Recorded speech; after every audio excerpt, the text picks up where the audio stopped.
Un cours en miracle, leçon numéro 20. Je suis déterminée à voir.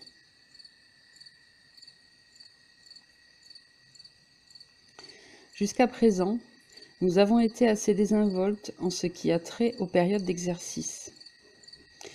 Nous n'avons fait pratiquement aucune tentative pour dicter le moment de les entreprendre. Un effort minimal était requis et il n'était même pas demandé de coopération active ni d'intérêt. Cette approche était intentionnelle et elle a été planifiée très soigneusement.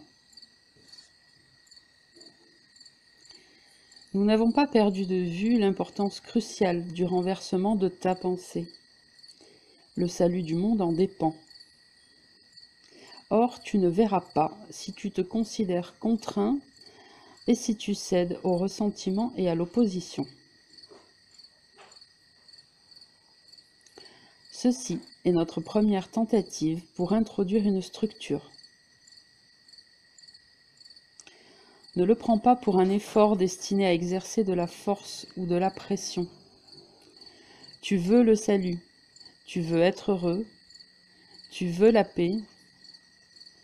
Tu ne les as pas maintenant parce que ton esprit est totalement indiscipliné et tu ne peux pas distinguer entre la joie et le chagrin, le plaisir et la douleur, l'amour et la peur. Tu apprends maintenant comment les distinguer et ta récompense sera grande en effet.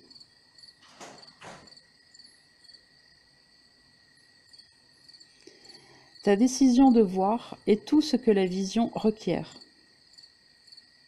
Ce que tu veux est à toi. Ne fais pas l'erreur de croire que le peu d'effort qui t'est demandé est une indication du peu de valeur de notre but. Le salut du monde peut-il être un but banal? Et le monde peut-il être sauvé si toi tu ne l'es pas? Dieu n'a qu'un Fils, et il est la résurrection et la vie. Sa volonté est faite, parce que tout pouvoir lui est donné dans le ciel et sur la terre. Dans ta détermination à voir, la vision t'est donnée.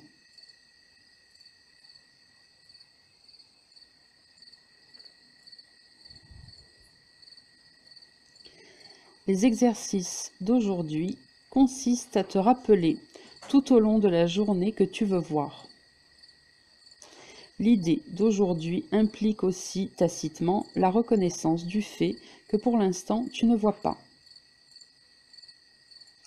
Par conséquent, en répétant l'idée, tu affirmes que tu es déterminé à changer ton état présent pour un état meilleur que tu veux réellement.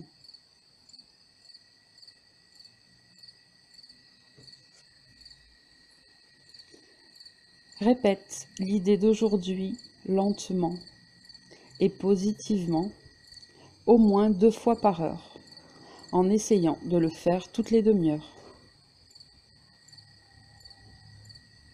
Ne t'inquiète pas si tu oublies de le faire, mais efforce-toi réellement de t'en souvenir.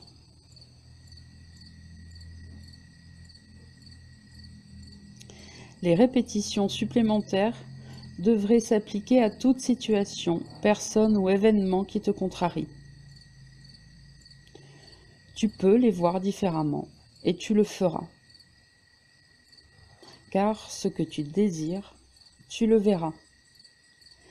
Telle est la réelle loi de cause à effet, comme elle opère dans le monde.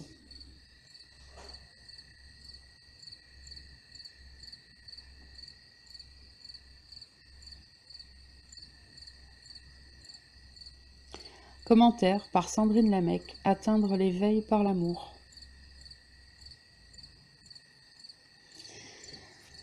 Nous arrivons à un point où certains vont avoir envie de lâcher, car à partir de maintenant, une volonté sans faille est requise. Volonté, détermination vont être vos meilleurs amis dorénavant. Car oui, la leçon du jour est simplement l'expression du désir de votre cœur. Et c'est cela qui vous apportera la réussite ou l'échec. À première vue, il risque d'y avoir des tas de pensées de panique qui vont défiler dans votre tête. Toutes les demi-heures, mais je ne pourrai jamais, je travaille, ou bien je n'aurai pas le temps, ou je ne m'en souviendrai pas, etc., etc. C'est là qu'il est très utile de mettre en place la pratique que je vous propose régulièrement, à savoir faire le tri de ces pensées, faire le tri de vos pensées. Car toutes ces pensées-là sont fausses et elles ne pourront avoir d'effet sur vous et sur la situation que si vous leur donnez toute votre foi. Ces pensées-là, c'est la tentation que vous propose l'ego. Ce sont ses pensées à lui. Alors, que décidez-vous? Allez-vous vous laisser tenter? Si la réponse est non, alors, après les avoir identifiées et rejetées, ces pensées, la deuxième étape est bien de ne plus y penser, de détourner totalement votre attention d'elles. N'essayez pas de trouver une conclusion par vous-même du comment cela va être possible maintenant. Juste, vous n'y pensez plus. Et n'essayez pas non plus d'échafauder un plan quelconque pour le déroulement de votre journée, c'est inutile. Ne partez pas dans le futur ni dans le passé, restez dans le présent. Et remettez plutôt toute votre confiance et votre volonté dans les mains du Saint-Esprit. Le comment est son affaire, non la vôtre. Alors, je peux cependant vous donner un petit truc que j'ai utilisé moi-même quand j'étais à votre place. À l'époque, j'avais réglé une alarme sur mon téléphone portable qui sonnait toutes les demi-heures afin de me faire un petit rappel en cas d'oubli. Ce qui est drôle, c'est que je m'étais alors aperçu que le rappel avait été beaucoup moins utile que ce que je pensais. Et surtout que sans exception, à chaque fois que j'avais oublié, c'était tout simplement des moments de la journée où ma volonté avait complètement baissé d'intensité. Car j'étais pris par d'autres problèmes dans le monde qui me préoccupaient bien plus et qui me paraissaient être bien plus importants. Car si on est totalement honnête avec soi-même, on se rend compte que par moments, dans certaines situations, on ne veut pas s'éveiller, on ne veut pas le salut, on ne veut pas la paix. On veut avoir raison et être une victime. Et comme il est dit un petit peu plus haut dans la leçon du jour, que ta volonté soit faite. Pour finir, je voudrais vous parler du Fils unique de Dieu dont il est question ici.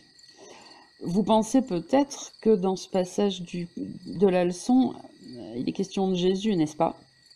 Pourtant, ce n'est pas le cas, pas tout à fait. À ce moment-là, il parle de toi qui es en train de lire ces lignes ou d'écouter mes paroles. Mais comment est-ce possible? Pour cela, il faut comprendre ce qu'est le Fils unique de Dieu. Le Christ est l'extension de Dieu. C'est son prolongement, uni à lui, non séparé, mais étendu. Nous l'appelons son Fils unique, car la seule différence entre le Christ et Dieu, c'est que Dieu a donné naissance au Christ, alors que le Christ n'a pas donné naissance à Dieu. Dieu est l'auteur. Et c'est une partie infime de l'esprit du Christ, donc de son Fils unique, qui sembla s'endormir en croyant à la pensée de séparation. Cela provoqua la naissance du monde et l'éclatement du Christ en des milliards d'individus apparemment séparés, complets dans leur individualité. Mais ça, c'est l'illusion. En fait, il n'y a pas réellement plus d'une chose.